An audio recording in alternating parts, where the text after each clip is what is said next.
ನಮಸ್ಕಾರ ವೀಕ್ಷಕರೇ, ಕಿಲೋ ಚಾನೆಲ್ಗೆ ಸ್ವಾಗತ. ಚೆನ್ನಾಗಿದ್ದೀರಾ?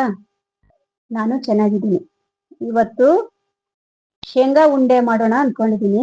ಬನ್ನಿ ವೀಕ್ಷಕರೇ, ಶೇಂಗಾ ಉಂಡೆ ಮಾಡ್ಲಿಕ್ಕೆ ಏನೆಲ್ಲ ವಸ್ತು ಬೇಕು ಅಂತ ನೋಡೋಣ.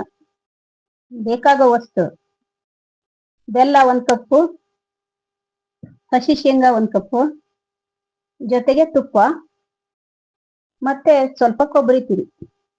ಇವಿಷ್ಟು ಶೇಂಗಾ ಉಂಡೆ ಮಾಡ್ಲಿಕ್ಕೆ ಬೇಕಾಗೋ ವಸ್ತು.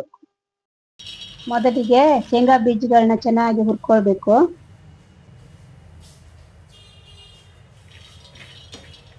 ನೋಡಿ, ಚೆನ್ನಾಗಿ ಹುರಿತಾ ಇದೆ, ಚಟಪಟ ಅಂತಿದೆ. ಶೇಂಗಾ ಬೀಜದ ಸಿಪ್ಪೆ ಇರ್ತಾವಲ್ಲ, ಬೀಜದ ಮೇಲಿನ ಸಿಪ್ಪೆಗಳನ್ನ ಅಂಗೈಯಲ್ಲಿ ಅಥವಾ ಪ್ಲೇಟಲ್ಲಿ ಹಾಕಿ ಕೈಯಿಂದ ತಿಕ್ಕಿದ್ರು ಎಲ್ಲಾನು ಬಿಡಿಸ್ಕೊಂಡು ಹೋಗುತ್ತೆ.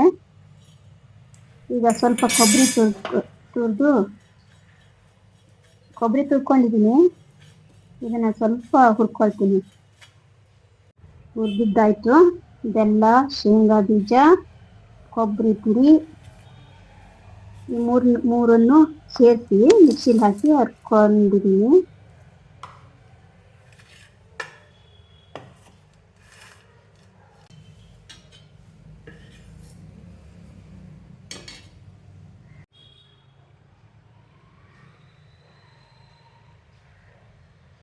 ನೋಡಿ, ಒಂದಾಗಿದೆ. ಹರ್ಕೊಂಡೆ ಒಂದು ತಾಟಲ್ಲಿ ಹಾಕೊಂಡು ತುಪ್ಪ ಸೇರಿಸಿ ಕಲಿಸ್ಕೊಂಡು ಉಂಡೆ ಕಟ್ಕೊಳ್ತಿದ್ದೀನಿ.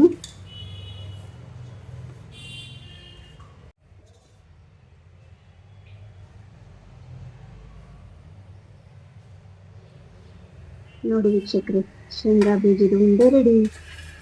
ವಿಡಿಯೋ ಇಷ್ಟ ಆಯ್ತು ಅನ್ಕೊಳ್ತೀನಿ. ಲೈಕ್ ಮಾಡಿ, ಶೇರ್ ಮಾಡಿ, ಸಬ್ಸ್ಕ್ರೈಬ್ ಮಾಡ್ರಿ.